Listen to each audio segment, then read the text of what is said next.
into rural residents, peri-urban residents, MSMEs, which is mainly what this webinar will be looking at going forward, urban residents and commercial buildings.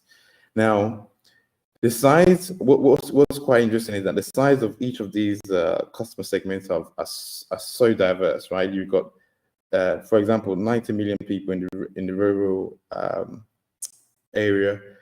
You've got 30 million odd people in peri-urban areas. You've got 37 million micro SMEs and so forth. So it's all these different sizes of different market, and also their affordability metrics. That is also something that I find very interesting and is worth exploring. So if you look at majority of the individuals in the rural areas, they can actually, the average income is less than $100 a month. So then that asks the questions of what type of systems can they actually really afford? But then again, if you look at the urban residents forward, you're seeing people having average income of upwards of $480 a month.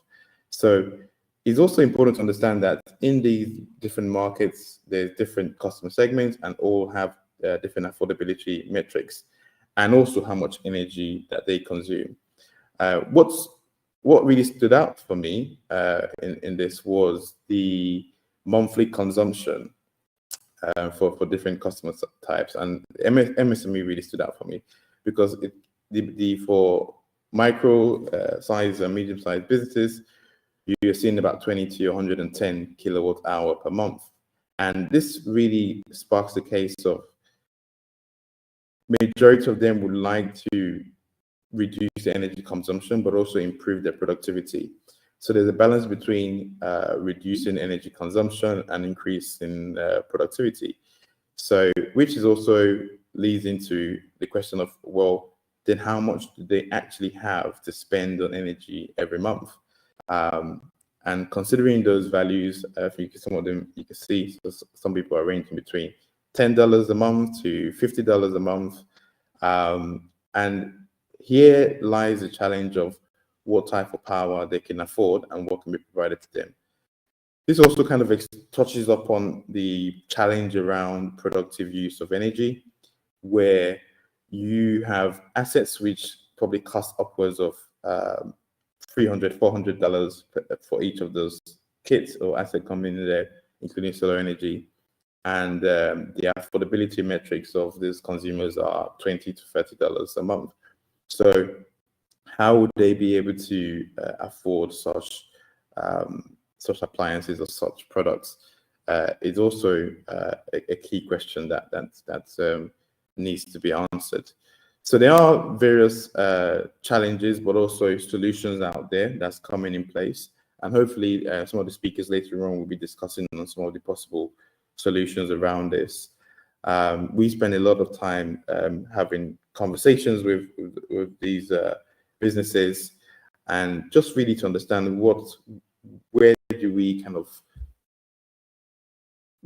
need to be to get a right fit on both energy production and also affordability. So that's quite of an interesting case that leads up to the financing options. So I think from overall the industry, there's really main three key financing options. One is the lease to own method, where customers can actually acquire an asset and pay it off over a period of time. So they kind of pay slowly until they finish paying off the cost of the assets. PayGo is also an interesting financing option, and what really makes PayGo quite interesting is that customers can actually just pay as they use the system, and they're not really bounded by a kind of a fixed payment plan. They can pay as much as how much they have at the time.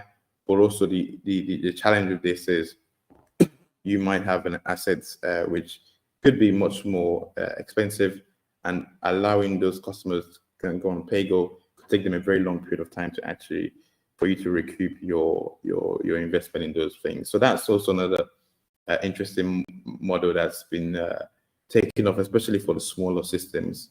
That's quite interesting.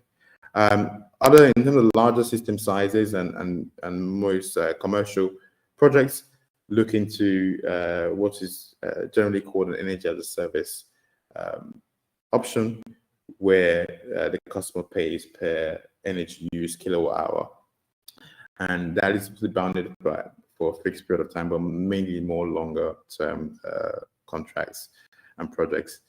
It's also being called, it can also be called power purchase agreement, depending on what side of the world you're in and what familiarity they use.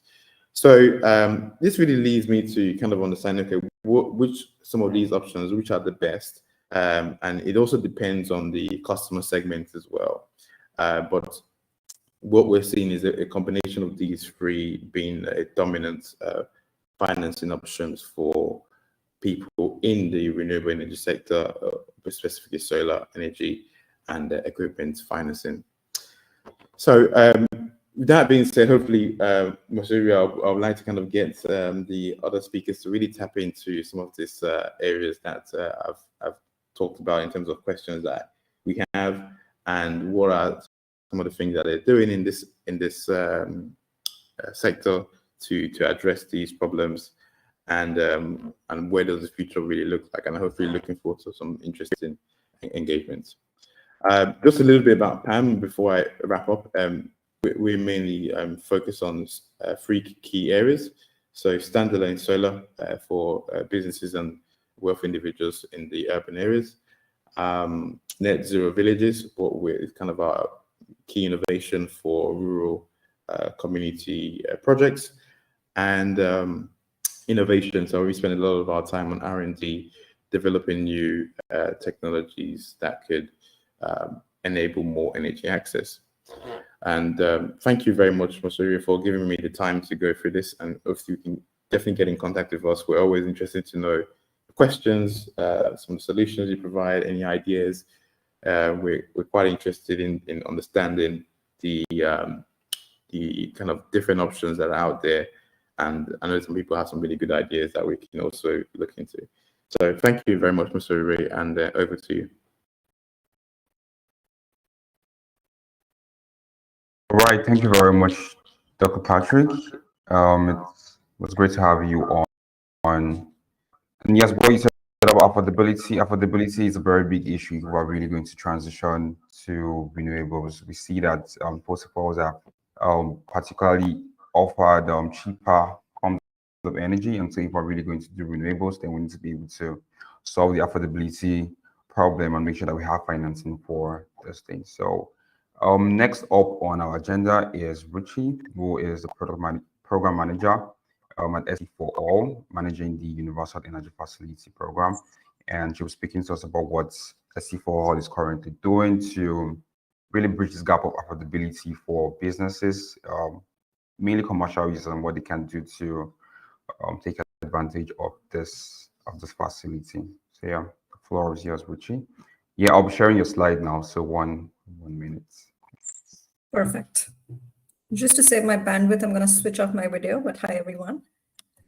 It's always hard to follow Dr. Patrick, but I think he's made my job easier with setting the context very well. So while the slides pop up, to quickly introduce myself, I'm Ruchi Soni, Program Manager at Sustainable Energy for All. We're an international organization working very closely with the United Nations with the sole focus of achieving Sustainable Development Goal number 7. So unlike other organizations in the space, we have one target and one focus area and one North Star.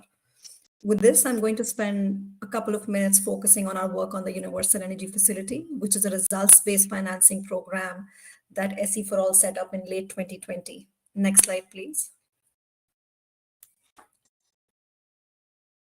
So I'll go through a couple of things, but I'm going to focus more around why we set up what we set up, but then more importantly on our work around the standalone solar productive use, especially in Nigeria.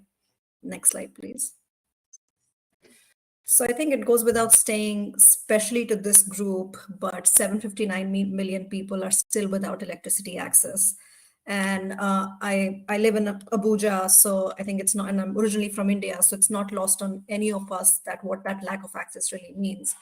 But sometimes what I do realize in my circles is that we talk to these numbers as numbers and not really as people who do not have access to not just facilities like you and me, so internet, all these things seem like a stretch, but just the basic quality of living without refrigerators, without having access to medical facilities where electricity is required, and so on and so forth. So just to stress on that 759 million people are still without electricity access, and this is something where we think SE for All could make a huge dent on. The reason, and this is where I was kicking off my aspect on why we set up this results-based financing program in the first place, was number one, around the whole concept that current procurement model for delivering energy access projects is time consuming. And it often imposes this very high administrative cost on different stakeholders to deliver these projects. More specifically, what we've seen from the Nigeria electrification project is that success around collaboration between different entities, but also more specifically around the fact that results-based financing, if set up well, could really sort of push the sector to the next level. So this is where we built this sub-Saharan African-wide facility, which has two windows, one focusing on mini grids and the other one on standalone solar, which again is more specific to Nigeria, in 5 countries. Next slide, please. So again, what you see here is just our background, which I've mentioned briefly already. But I think to stress the fact that we set up this facility with the goal of spurring both speed and scale to deliver electricity connections all across the continent. So we're active in the 5 countries of Sierra Leone, Madagascar, Benin, and DRC on mini grids, and now in Nigeria on the standalone solar work. Again, I'm not going to read out the slide, but hopefully you can see it. The UEF works by deploying this much needed subsidy capital at predictable levels. So in fact, 2 of our popular grantees are also on this call. So Dr. Patrick and Rotimi are here. But this is to stress the fact that we've set up this facility to provide what we think is most needed in the sector. Also, not to lose the wider paradigm shift is what we are aiming here in the energy access finance. So what we feel is that, to be able to speed up delivery of these new energy connections and promote market development goes hand in hand. And this is where that upfront support that developers are able to seek out outside the UEF, but ultimately our commitment to providing them the grant subsidies once those connections are delivered is something we feel is a good combination. Next slide, please. I usually like to start with this slide, but this is to just show that it's not an SE for All effort. It's really set up as this very basic collaboration between many, many entities whose logo you see on the screen. So we were set up with a couple of founding organizations that you see on the top right, but now more recently through the alliance with Global Energy Alliance and a couple others. But again, the whole idea here also being that it's not, let's say, one facility versus another. It's really a lot of donors, a lot of organization partners coming together and pooling in money for easing this deployment of capital towards many, many companies who need this kind of support. We, in our capacity, are the program manager and run the day-to-day function of the UEF. Next slide, please. Perfect. So in this one, it's really to just sort of present what has happened in the last, I would say, 3 years or so, which is, and you see this split into 2 phases or waves, as we call it, wave 1 and wave 2. So we've now are over a $40 million facility, but more to specify here that, a lot has been accomplished in the last couple of years, but more notably around the targets that we're achieving. So we've now successfully deployed and verified connections in Madagascar in particular, which has impacted over 3,000 people. The number has in fact just recently increased, so you'll see that coming through, which for us was a major milestone in terms of saying that, the UEF works, the UEF model works. But at the same time, what you don't see here is a lot of feedback from the private sector coming our way to say, this is great, but the private sector could use a little more in terms of capacity building, technical assistance. but also in terms of milestone payments. So that was one specific point that stuck with us, more particularly around how our payment was structured, which is how we've broken this up, again, in terms of milestone payments for our mini grid work, but also our standalone solar work. So quickly focusing on wave 2 here, which is our phase 2, which started off in 2022. We now have 30 million from GAP and launched in 4 countries, including the 2 older countries of Sierra Leone and Madagascar, but more recently, as I mentioned, Nigeria and DRC. Next slide, please. So just pivoting a bit more and specifically on our work in Nigeria, I would say we spent a lot of months early in 2022 thinking about what is it that the SE for All could do in terms of our support in the sector. Acknowledging there are other well-functioning programs, organizations, we started off with the ethos that we didn't want to replicate what's already happening. So how we landed on working on standalone solar for productive use was around a few things, but I think most notably 2. One was that we spoke to a lot of private sector developers. And one thing that came out to the fore was that, yes, there are programs established for mini grids, and that's exactly why we did not replicate the program that's already existing in the country and what exists in other countries for the UEF. But also more notably that, there could be this very targeted support for developers who are targeting this diesel displacement. So that sort of narrowed us down to looking at companies or developers that had this ambition, which is a much harder market to crack overall, and look at, if that's something we could make a dent on. We sometimes, between our own team members, call this the missing middle, because there's a lot of support again available in the Nigerian market compared to other markets in the continent. But we felt this is one where the UEF support could be more targeted and again, hopefully make a dent on this massive issue in the sector. A second issue which also came up, and I'm glad Dr. Patrick referred to it, was the support for SMEs. So what we started analyzing pretty quickly is that, yes, there are programs that focus on households, but when we started this sort of series of consultations in early 2022, something that came up was, to offer the support for economic clusters or medium and small enterprises. And this is where we sort of honing in on what we call as SSPU, Standalone Solar for Productive Use, which we finally kicked off in August of last year. Massive interest, as you can imagine. And this, I think, speaks to how advanced and refined the Nigerian sector overall is. And again, this is a huge contrast to what we see in other countries, even under the UEF. We received 68 applications, out of which quite a few, which is 54, made it to the next stage, which we call as the deployment specific stage, where we require more specific information around the sites. And where, again, we sort of kick this off in terms of those companies being shortlisted for the final round of contracting, where 10 companies made it. And we are talking about close to 100,000 connections, a little less than 100,000 connections proposed under the program. Again, you see the numbers out there, and I'm happy to share the slides afterwards, but hopefully that gives you some sense of the impact that we're really talking about in the sector. Next slide, please. So this is really my last slide here, but to focus on the aspect that what does our overall vision look like? So we're really looking to expand to other countries. Obviously, the first few set of 5 countries are very dear to us in terms of being able to show impact. And again, very proud to say that between Nigeria and Madagascar, we see the most advancements being made. Another aspect which I briefly alluded to earlier was increased stakeholder engagement and communication. So I hope some of you have already seen this in the sector, but we're trying to talk more and more around assessing challenges, assessing bottlenecks that different stakeholders, different key stakeholders are facing on pretty much a weekly basis. It's not meant to be in a reporting format, but it's really meant to see how can we help more? Are there more agile and dynamic activities that we could contribute from the UEF side to really assist whoever's doing this work in the front lines? Finally, looking at, and again, this is on your top right corner, increased connections and impact. So obviously our whole goal is targeted towards providing more and more access, quality access to rural, peri-urban households, SMEs, as the case may be. And this is where we reassessed and redesigned our own UEF structure, payment structure in particular for results.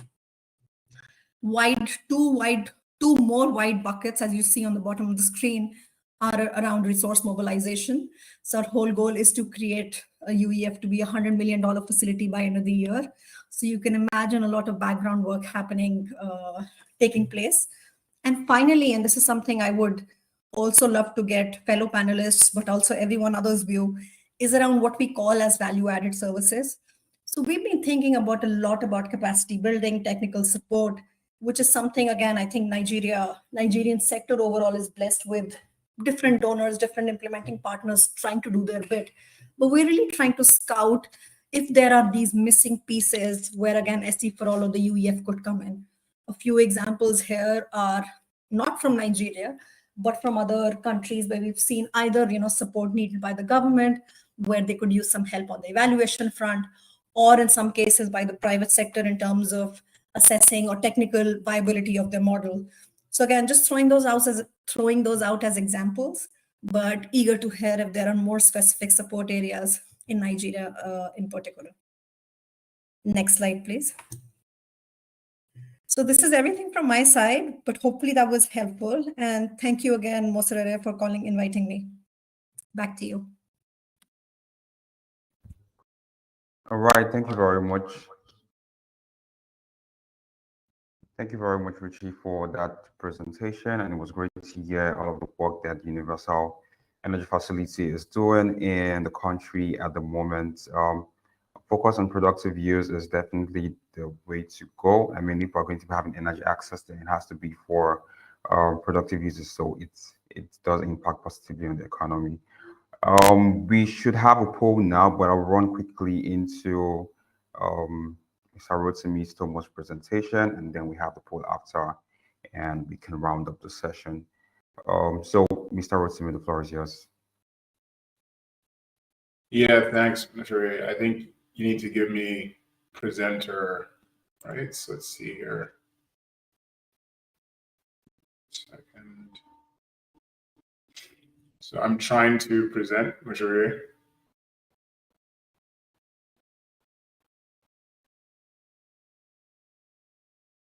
Let me just make myself a presenter.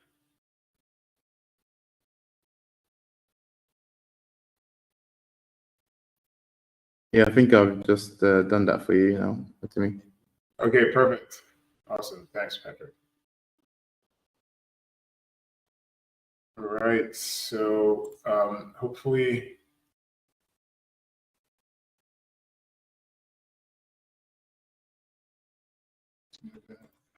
all right. So hopefully it comes up in a second here. 5 minutes.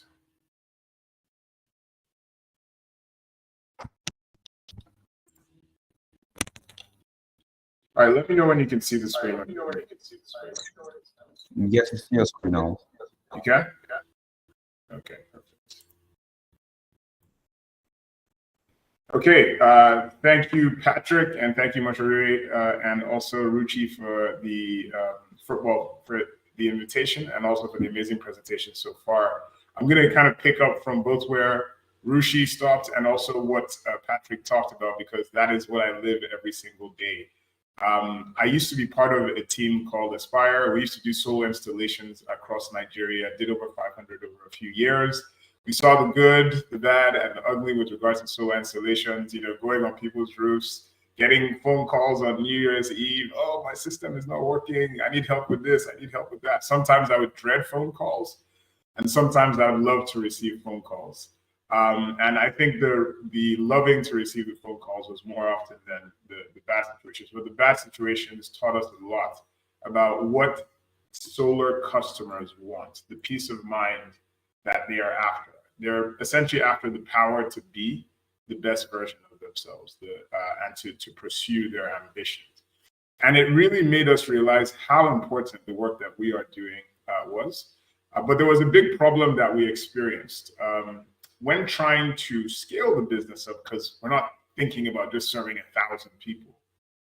People like Patrick and myself, and I would imagine Ruchi and the ambitions that they have, we want to see millions of people ditch their petrol generators and their diesel generators and use solar either by itself or in combination with the grid, and get rid of those nasty generators that are killing people, polluting the environment, and so on and so forth.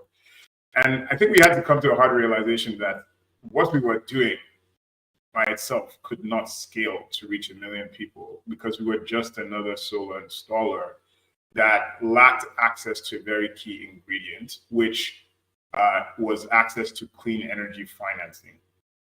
We turned to a lot of the banks in Nigeria. This is around 2018-ish. And while they were very excited about the space and willing to, of course, the risk of deploying capital to homes, small businesses, medium-sized businesses, with a technology that they're still trying to wrap their heads around, was also very daunting for them. And so we were basically forced to be using our balance sheets to be, when customers say, look, I like what you're selling, but I can't pay for it up front. How can I do that? We were essentially forced to become almost like a bank, issuing customers lease to own. This is something Patrick will be very familiar with. All of us have been forced in the solar industry to do that. And you find that solar companies that should be focused on marketing efforts, technical efforts, making sure that the customer service is great, they end up also becoming banks as well at the same time. And you can't be everything to everyone while trying to scale a business. And so we looked around and realized that every other person in the industry that had these good intentions is facing the same thing. And that was when the light bulb moment went off for us, because we ended up issuing hundreds of lease to own, meaning people could pay small to own the systems that we were selling at Aspire at the time. And amazingly, the defaults were like almost zero, except for one person that had a challenge during COVID and he eventually recovered. So that gave us real data to say, look, there's something about offering consumers the right solar solution and making sure you hold their hand through the process, making sure that they get access to exactly what they're looking for, that will ensure customers do not default when it comes to access to energy. If you sell them a PlayStation, they definitely might take your money and run. Or if you just give them the cash, you might become, I'm sure you've seen all these payday jokes and so on and so forth. No, sorry, not payday, but I think it's Palm Pay or something of that nature. I don't want to, belittle another company, but a lot of consumers in the market are talking about these loans that they're refusing to pay. With access to energy, consumers only typically come for a system because it is critical to their existence, their survival, whether it's of their business or of their home. And so that was the key insight that we kind of developed from there. And we took this to build the company now known as Sunfy, which I'm co-founder and CEO of. And our focus is helping companies such as Pan Africa focus on their business and what they do really well, and designing the right solutions, picking the right technologies, giving customers excellent customer service. And at the point of sale at which the customer says, look, I like what you're selling, but I can't pay for it up front, Patrick has a superpower in Sunfy, which he can now push a few buttons, and we unlock the capital from facilities such as UEA, from facilities that lenders that previously were unable to directly lend to Patrick or lend to their end customers. We're doing a lot of work with those lenders to help show them the data and say, look, we've used our money to finance all these customers and the defaults are very low. So what are you really worried about? And in having one voice that is kind of engaging these people and able to deploy capital at the last mile, that's our job. And hopefully that makes solar more accessible for millions of people in Nigeria. And our ambition is to scale that same service across Africa. So that's a bit about what we're doing and why I'm on this panel. Now I'm going to talk to you about something that all of you on the panel, everyone, including even myself, should be very concerned about, and obviously the options that are available to address it in context of what we do at Sunfy. So as we all know, petrol and diesel prices, they're rising at a phenomenal rate, right? So diesel took off from, I think it was about 180 or 200 or so naira per liter, I think the year before. In 1 year, of course, unfortunately, due to the Ukraine war and so on and so forth, but all those things just really exposed a fragmentation that was inevitably going to happen. And the prices have come to stay. Going from 200 the 800 in the space of 1 year is madness. It doesn't happen anywhere in the world. And you can see our inflation rates have taken off accordingly, because that's one of the biggest inputs into prices that we use every day for everything in Nigeria, because diesel and petrol are a mainstay of that. Now, the other issue that we're facing is petrol is about to potentially experience the same thing, because this subsidy is about to potentially be removed. I say potentially because I'm not a soothsayer and I don't know whether they will actually follow through with that, or the manner in which that they will follow through with that. But if they do, just think about it, the petrol price will most likely move to where diesel prices are. And for sure, your businesses, and everyone that you know is definitely going to become poor. It's just a fact, because it's a main input cost into everything that we use and do in Nigeria. And so when we think about this, we also now juxtapose this against the fact that we are transitioning from the fuel economy to the solar economy. And I think it's about time, right? So as these price changes are happening, when in the midst of a global crisis in which people, institutions, businesses, and individuals are very aware of the environmental impacts and the pollutive impacts that we have been having a fossil-based economy, and we are all in the process of trying to transition to a cleaner energy economy, and solar as one of the mainstay distributable generative types of energy sources that we have access to. So like I said, if that subsidy is removed, petrol can likely become as expensive as diesel. This is a chart just going back to 2020. Just think about this and remember where we were coming from. We started around 200 or so. In 2023, diesel prices are around that 800 naira. Petrol, there's a gap. So what happens to all families and businesses if this happens? The reality is that most businesses, remote workers, entrepreneurs, a lot of families potentially will not survive this process, period.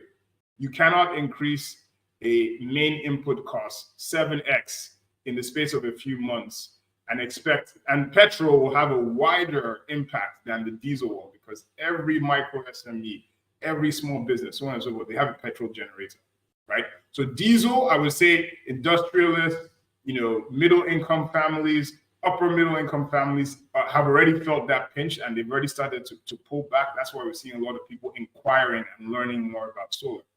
But when you do this to petrol, that's a different catalytic impact that is going to happen in the economy. And the prediction, obviously, that one can imagine is that many businesses, micro SMEs especially, will not survive that process.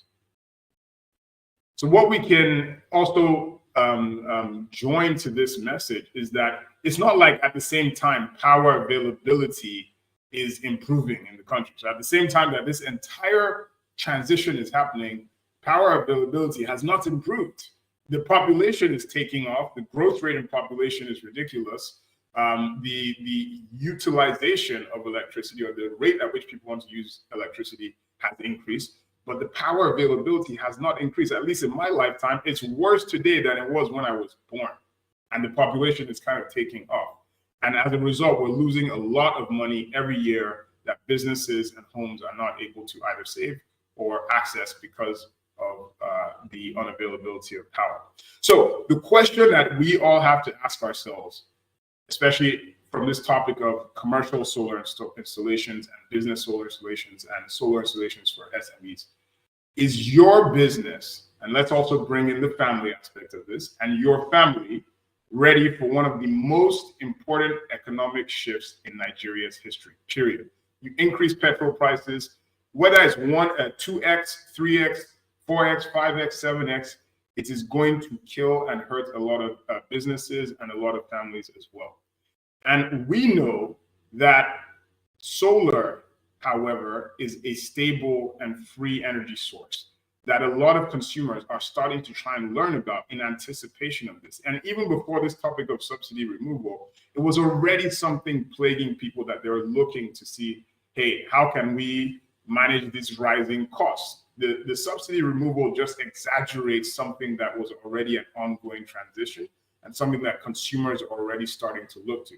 But as we discussed at the start, the upfront cost of solar is just simply too high. I think Patrick had some statistics around that where he was showing, the capex versus what people are earning, different segments from rural to urban to peri-urban to businesses and so on and so forth. That's bang on, right? Like when you think about only 2% of the population being able to buy these things up front, you're excluding the whole population from being able to access it. And there's nowhere in the world, whether in the US, Germany, or any of the EU countries, where solar has taken off. The financial ecosystem is what has led the way, meaning banks, financing entities, subsidy support, for example, what the UEF is actually doing, right? These are the things that have made innovations in the space for the Pan-Africans of this world to come out and lead the customers to a brighter future that is using solar energy. But that has not been very well structured in our environment. And that's part of the work that we are doing at Sunfy. So once again, through us, customers can access the right solar solution from the best solar installer for what they're trying to do. We'll vet the solar installer, make sure that they're protected, make sure that they're not getting the wrong solution or the bad experience, because that's what causes them to default. We have, payment plans for the systems that, let's say Pan Africa comes and says, hey, look, we want to transition you to solar and the customer wants to pay for this over time.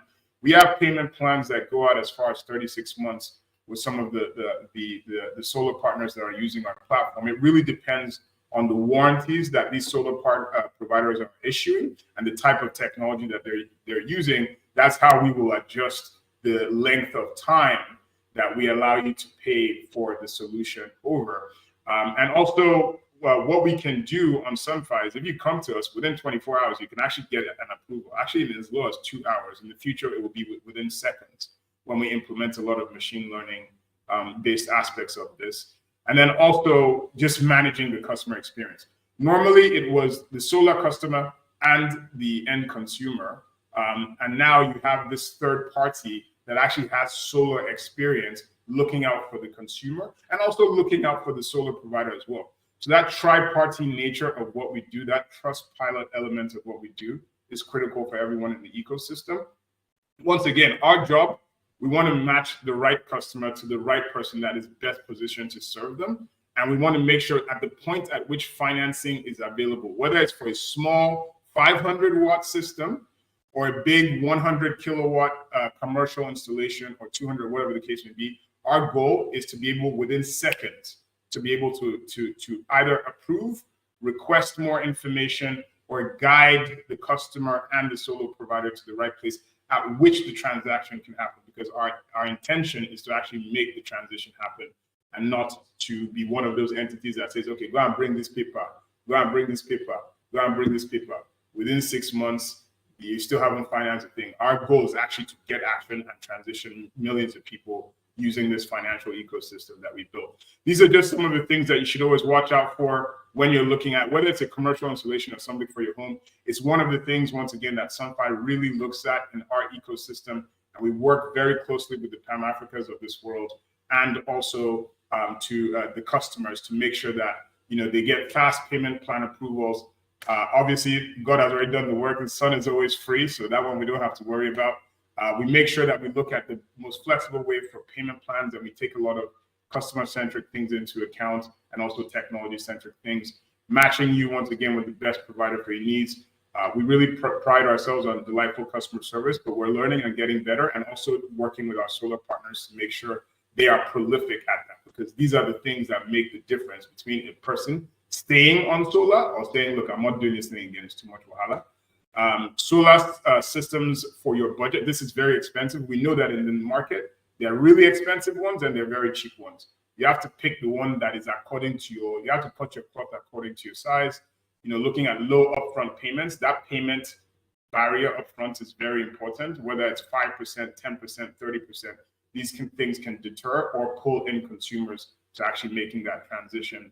And then also making sure that this kind of referral approach in the industry that gets proliferated. So I'll stop there. This is what we do, just letting you know that you have a one-stop shop in the market that you can access, the best providers such as Pan Africa. And the lending piece of this, you don't have to go around shopping, looking for and getting in all this wahala. We do all that work of talking to the lenders and making the capital available to make sure that whether it's a commercial installation, the big ones, or even the smaller ones, micro SMEs to medium-sized businesses, to large businesses, or your homes, we've got your back. So I'll pause there, and hopefully we can have more of a discussion of this.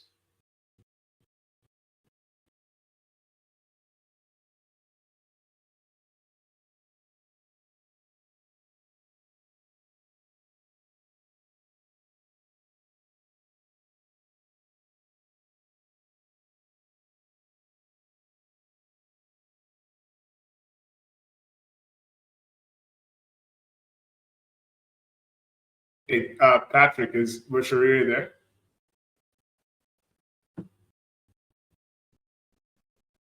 Yeah, I think Yes, yeah, it should be done. hi, and thank you very much for your presentation. Yeah. Yes, thank you very much for your presentation. I mean, it really got me when you were talking about the subsidy price that will soon be removed. I mean, going from what's this now to what is expected to be is going to be really insane for homes and then for small businesses that actually use petrol. Financing still remains one of the key and most important things for us to really ensure that people are able to transition from their petrol generators to solar, and it's really important work that Sunfire is doing at the moment. So to really round up the session, we should be rounding up in about 10 minutes. I would like to kickstart a poll and just really get our feel and see if we've been following the webinar so far. So I'm going to launch a poll now. Okay,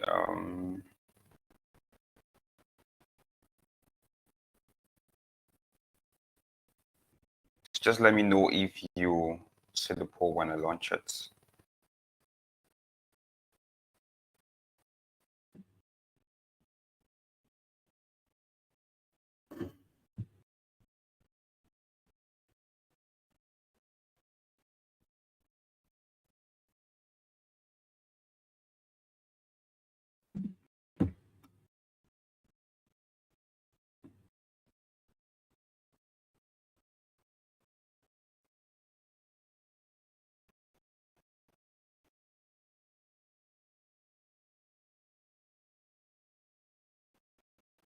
I can't see it on my screen, Rosharia. You might want to just check. Yeah, me neither. Yeah, and the question says, which of this best describes you? So this is for our audience. So are you a business owner? Yeah, some votes are coming in already. Renewable energy developer, financier, or other. Give about 30 seconds for that to come in. Okay. All right, so I'm going to publish the results for this. And on the call, we have about 50% of the audience who are business owners, probably looking to see how they can leverage the financing that Rotimi and Ruchi have talked about. Okay, so we still have more votes coming in. So 40% of our audience are business owners looking to finance their businesses or finance their transition to solar. And some advice would be to reach out to Palm Africa and see how we can help you leverage financing tools like the ones that Sunfire provide for you to transition to solar for your businesses. We have some renewable energy developers here. 20% of our audience are renewable energy developers. We have 20% who are financiers, and then another 20% who are people who have come here for the knowledge. I'm going to launch the next poll. Okay, so just let me know when you see it. So the question says, which one of these names isn't a panelist today? We have Patrick Agese, we have Damilola Ogumbi, we have Rotimi Thomas, and we have Ruchi Sonny. So which one of this is not a panelist today?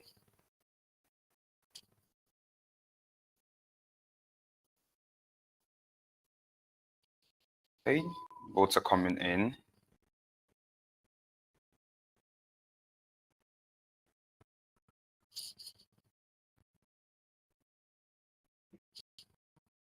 Okay, so we have everyone getting that correctly. So Damilola Ogumbi is not a panelist today, but she is the CEO of SE4All.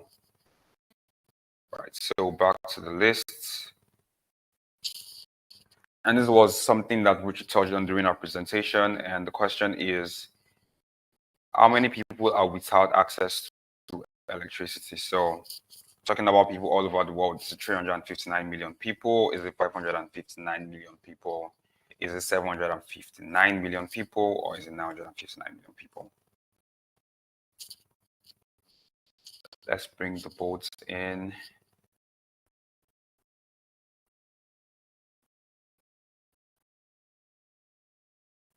Okay, we have a really attentive audience. So 759 million people are without access to electricity in the world.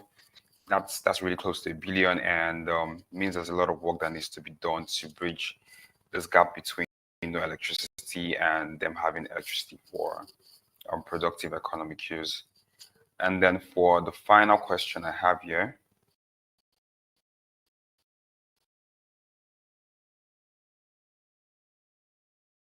it's what does the UEF mean and when was it launched? United Energy Facility in February 2023. When was it launched in Nigeria? United Energy Facility, February 2023. United Energy Facility, January 2023. Universal Energy Facility, February 2023. Of Universal Energy Facility, January 2023. Okay, so we're seeing different answers here.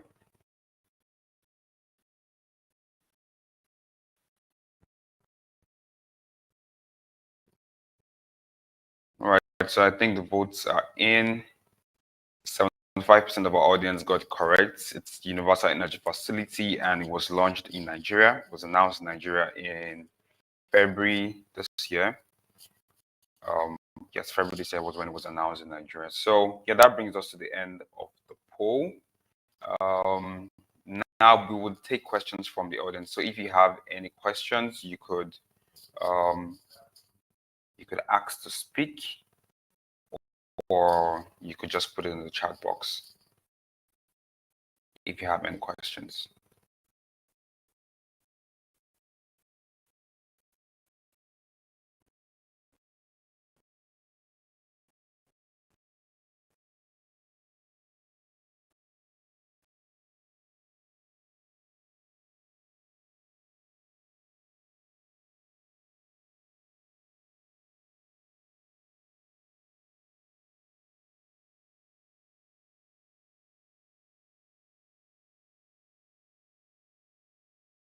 So while you're trying to get some questions in there, I actually do have some. I do have a question to ask, if you don't mind.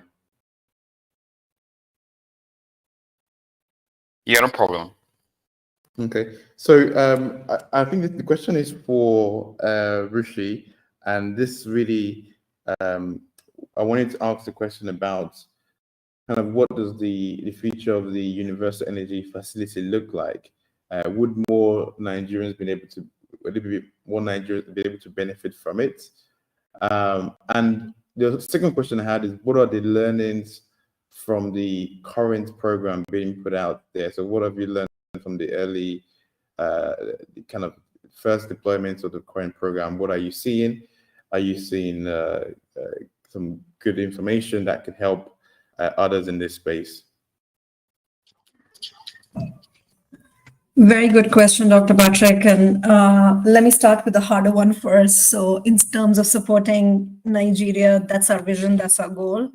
I will admit we're in the throes of fundraising for the facility extensively. So this is to say that while we're a much smaller facility compared to many, many others in the sector, our hope is, as I was mentioning earlier, to reach 100 million target by end of the year. And this is where, again, contingent on the interest and the support we see in the sector, we would love to roll this out or roll around 2 here in the country. So that's our hope. Wish us luck on the fundraising aspect, but that remains our intent. I think something I did not allude to was, again, just the massive interest we saw in the sector. And that, I think, and I stress this always, is that interest is sometimes distinct from the kind of quality interest you see. So what I mean by that is there is substantive interest even in other countries where we have the facility open. But in Nigeria, what gave us a lot of confidence is this ready pipeline of projects. While in this first round, we could only support 10 companies, there was this massive list and massive pipeline that we saw in terms of projects that very, very advanced developers already have in mind, and not just in mind, but just very tangible approach to how they would achieve this, provided some funding comes through. So I think this for me is a distinguishing factor in the Nigerian market at large. So yes, again, wish us luck as we fundraise for it, but that's definitely the hope. I think in terms of learning, Dr. Patrick, I can say this from my own experience, 3.5 years at the UEF, but then I'm going to zoom into Nigerian experience in particular, has been we've learned to be agile. So when we started off, we had some, I would say, fairly stringent criteria. And I'm going to give you 2 examples. One was around audited statements, and the second one around gender specifications. Both still equally important. But what we realized very quickly into our process was that us being rigid around those requirements and when that is needed would not help anyone. And we started losing out certain developers who otherwise were extremely qualified, but just could not qualify for one of these 2 reasons. So what we learned quickly, and if again, was that we'll need to provide a longer runway for the companies on some of the more stringent criteria. And I will admit there were quite a few, actually more or less more on the technical front and a few on softer side of things. So we had to adjust. So there was a lot of learning that I'd say have absorbed in the last 3 years. But I think for me, again, the important part is if we've acted on that or not. So I think agility is this number 1 factor. On your point on good information coming through, absolutely. And I think this is where working through the UEF platform that we have, we're already starting to see a lot of good information come through, get a very good sense of what the sector numbers around costing, etc. are.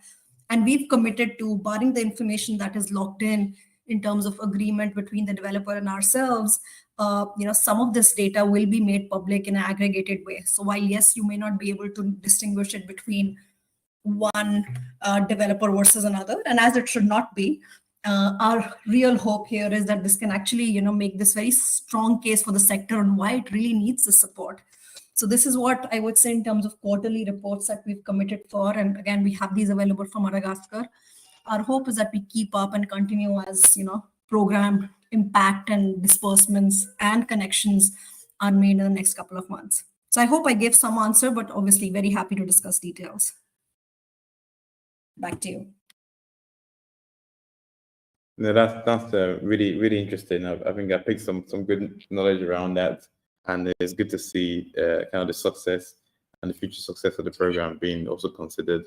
So that's good. I know that we're running a little bit out of time. So if there's any other questions, maybe you can take. Maybe I think I've seen some coming from the audience, but if not, happy to kind of open it or wrap it up. Thank you. Okay. I had one more question for Mr. Rotimi, and then I'll take the question from the audience and then wrap up.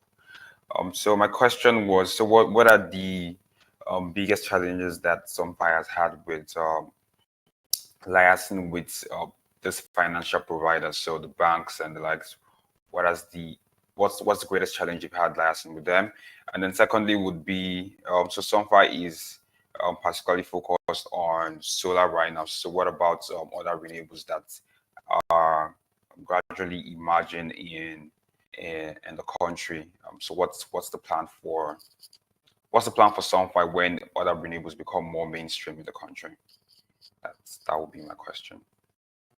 Yeah, no, good question. So the working with the commercial banks, there are always the typical challenges that, there's some bureaucracy sometimes and so on and so forth. But once again, we are coming with the type of data and information that they know that they want to see already. Whereas I think a lot of times when individualized solar providers kind of come, the bulk of the data that they have is different from what banks and commercial entities are looking for. And even if, we don't have necessarily what a commercial bank or even whether it's a financial institution or partner is looking for, we are attuned to structuring ourselves to or reshaping ourselves to catch that information so we can provide them what they're looking for. So I think the work is not just on the commercial banks as well or the financial partners to just give the money. We know we have to do the work to learn fast what they need to enable and unlock their partnership. So our mindset is different from someone that's like, look, I'm just trying to get a loan. I just need to do this for my bid, so on and so forth. We're focused on what is it going to take to unlock this so that we can then leverage that very fast with the last mile solar providers and partners so that they don't have to go through that circular process. And we can do that as a one-stop shop. And then I think, sorry, the other part of the question was, Moshariri? The other question was so for other renewables that might become yes. with time. Yeah. Yes. Got it. Yeah. So today, Sun5 focuses on solar as the asset class that it is first focusing on. However, our goal is to address almost all low carbon technologies that are going to bring about a cleaner environment and world in Africa first, and then we might go other continents as well that are relevant. So today we focus on the solar asset class, but we'll be doing electric vehicles eventually in terms of financing. We'll be financing other clean energy technologies as well and other low carbon things. So fingers crossed, if we do very well and we continue to get the mandates, we will expand our remits within the low carbon, different verticals within the low carbon space. Amazing. Thank you very much for that response. The last question was towards Ruchi, but she's off to call now. But just to give a response to that, the UEF is a financing vehicle that was developed by SC4All in 2020 to provide result-based financing really for countries in Africa, in developing countries as well. And so what that's supposed to do is to bridge the energy access gap in these countries and give some kind of grants and financing to people that develop off-grid solutions around the country. So I hope I've given some kind of answer to the question that Shubham Sunny put in the chat box. All right, so without much further ado, this brings us to the end of our webinar. Thank you, Mr. Rotimi. Thank you, Dr. Patrick. Thank you, Ruchi, who is out the call now. And thank you to our audience for staying with us throughout the course of the webinar. We'll be having some other webinars over the next few months. And if you want to watch a recording of this, you could go to our YouTube channel where this has been live streaming, and you could always watch it at any time at your own convenience. So that brings me to the end of the webinar. Thank you so much, everyone, for joining us, and do have a lovely weekend. Bye. Thanks, Mr. Thanks, Patrick. Take care. Thank you. Bye.